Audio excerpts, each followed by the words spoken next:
So lots of growth, lots of change in Oklahoma City. We see it, throughout the metro, and we also see it down at the Boathouse District, where there's lots of growth, lots of promise, and lots of fun. And one of the guys behind that growth and fun is the CEO of USA Canoe Kayak, and he has been for about 5 or 6 years now. Joe Jacobi, he joins us now.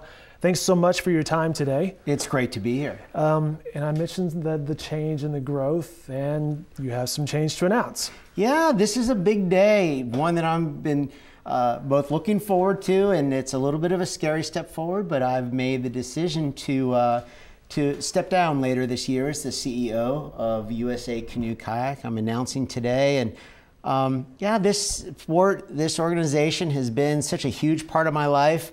Not just over the 5 years that I've been the CEO, but of course I've been an athlete and a coach and a commentator in the sport, and it's been very good to me. But there's some things I'm really looking forward to moving on with in my life. And the good news is I'm not going too far from Oklahoma City. In fact, I'm not leaving Oklahoma City at all.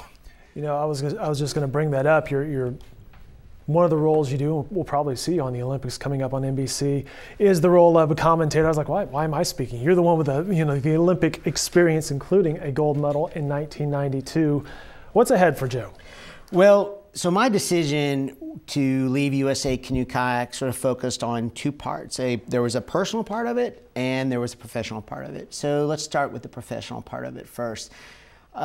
I think as people have come to know me here in Oklahoma City, that I just light up when I talk about the opportunities for canoe kayak. You are an evangelist. When someone comes to you and says, hey Joe, I have a question about this, and you're like, give me a minute, and then 10 minutes later you're still going about it because you're pumped about it. Well, whoever would have thought this would be the place that we would have this kind of investment, this kind of model, and this kind of opportunity. And it literally just makes me tingle about the idea that we have young kids, 5th, 6th grade in Oklahoma City that have yet to get into a kayak, that within 10 to 12 years from now will be standing on podiums representing the United States at World Championships and Olympic Games. And it's because of the vision, it's because of the investment, it's because of the belief and the opportunity that we've created here. And I love that. And honestly, I want to be even closer to that. I look at the people like Mike Canoe, the executive director of the Boathouse Foundation, and a board member at USA Canoe Kayak. Mike has become one of my closest friends, and I want to see him succeed. I want to help him and help his organization and help that Whitewater Center really be all that it can be. On a personal level, I think that when you are the CEO of a national governing body like USA Canoe Kayak, I think you and your family make a decision where every single time you put the athletes ahead of yourself. Big commitment. It's a big commitment, and not just from me. It's from my wife, from my daughter. It's all of us. We make that commitment. And I do think, our daughter is 13 years old now. I mean, my wife spends a lot of time at our home in Tennessee via her music career. I think I would like to have maybe single-digit percentage, the ability to not always have to put the athletes first. And I know that USA Canoe Kayak will bring a wonderful leader into this opportunity that will really maximize the advantages that Oklahoma City give its only Olympic sport that lives here in the state.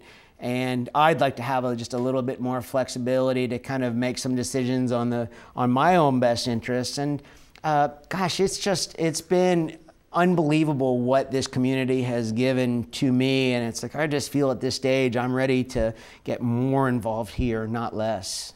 And one of the things I believe you're pretty excited about is the upcoming Whitewater Rapids. You could not be more correct about that. The Whitewater Center, I grew up as a whitewater athlete. That was what I won my gold medal in at the Olympic Games. Not too many can say that around here because we don't have that. here. Well, but yeah. you grew up around the moving water. I grew up in the Washington, D.C. area where the Potomac River has phenomenal rapids, and then I spent time in western North Carolina's Nantahala River. Our home now is on the Ocoee River. I mean, our home in Tennessee is on the 1996 Olympic River, the Ocoee. Yes, I've always been around like what I call a culture of whitewater. But I've never been in a community where we actually get to build a culture of whitewater from scratch. And when you think about what that means to the success of our Whitewater Center and the high performance piece, but just getting people into rafts and on the water, paddling kayaks, being able to spend time around moving water. The first time in the history of the state that we're putting moving water around Oklahomans. I wouldn't miss that for the world. And then when you actually look at what the expectations are for the Whitewater Center and who it serves, I think this is the exciting part, because when you look at the mission statement of the Oklahoma City Boathouse Foundation, they are there to serve the development, the growth of competitive rowing and competitive kayaking. So a healthy Whitewater Center doesn't just serve whitewater kayaking, it serves the mission of the Boathouse. It serves all of our top elite athletes that have their eyes on Paralympic and Olympic gold medals. So in a lot of ways, if there are things that I can do to be of help to the success of that Whitewater Center, I know that I'm actually contributing directly to the mission of USA Canoe Kayak. So that's exciting as well. Not going to be too far removed, are you? No, I mean, obviously, there's a transition that goes along with this. And I think one of the most primal attributes that whitewater canoe kayak teaches you is humility. You know, you paddle your kayak into these rapids and you know, you go in with the best skill and perspective you can, and you try to make good choices, and you very quickly see that the strength and power of a river is, you know, it's big, it's strong. And I think the humility that it teaches you, I think, you know, you take into the CEO job as well. It's not something I own. It's not something that the title was this big attachment to me. It's serving. It is serving and knowing that whatever happens next, I want to happen even better than the 5 years that I've been doing this. Our athletes deserve that. Oklahoma City deserves that. You know what's interesting? There's a ton of super competitive, super smart executives of all levels, whether athletes, but a lot of people never slow down to consider what makes me happy or what's going to continue to motivate me. But it sounds like you've kind of downshifted and done some, you know, introspective thinking. Absolutely. Which may be redundant to say that, but no, that's exactly what happened though. So about 18 months ago, it was January of 2013. It was right after the holidays, and of course, like everyone else, you know, you get your New Year's resolution. I'm going to get healthier. So I got involved with the Oklahoma City Boathouse Foundation Employee Wellness Program, and there was a group of us that started working out during lunchtime. And I didn't go into it with any big goals or objective, but you know, look, it was a couple years into my job.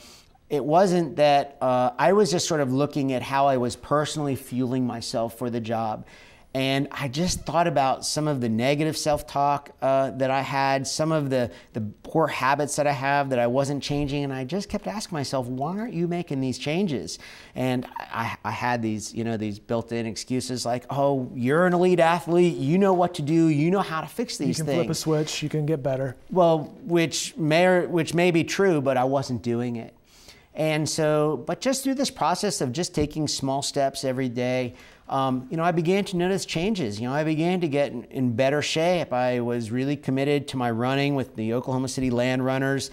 I love running, you know, with that running club, and I enjoy running in the marathon every year and enjoy trying to do it a little bit better. And really through that process, I began taking more of that momentum and kind of looking, you know, as you pointed out, into other parts of my life, not just physically, but mentally, emotionally, and spiritually, just kind of how things were lining up and what was I really investing into that process. And really kind of over the last 18 months, I just strive to do just tiny incremental gains each day in those areas that just give me hopefully a better outlook on the things I'm doing and ultimately make decisions for the life I want to live, which is really geared towards, at this stage, towards serving this community and serving the sport.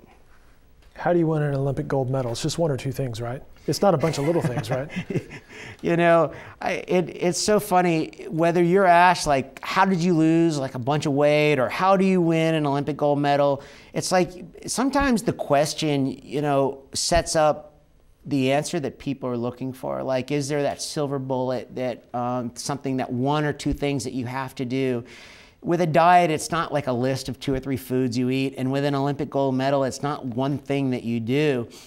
It's a million little things that you do well, tiny, small little things that line up together, that ultimately they build momentum, they create discipline, they create a mindset about how you approach things.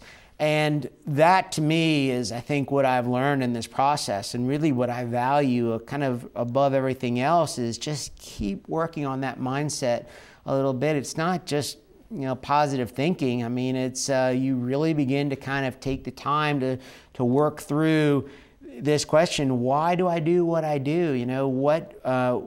What is the best way to serve? I mean, it was really one of my big questions, with USA Canoe Kayak, was that I wondered if there were other ways that I might be able to serve some of the things I believe about the mission of USA Canoe Kayak even better without being the CEO. And what I found for me, that answer was yes. He's Joe Jacobi, and Joe, I always appreciate the conversation every time we have a chance to sit down, whether it's in front of the cameras or just over a cup of Joe.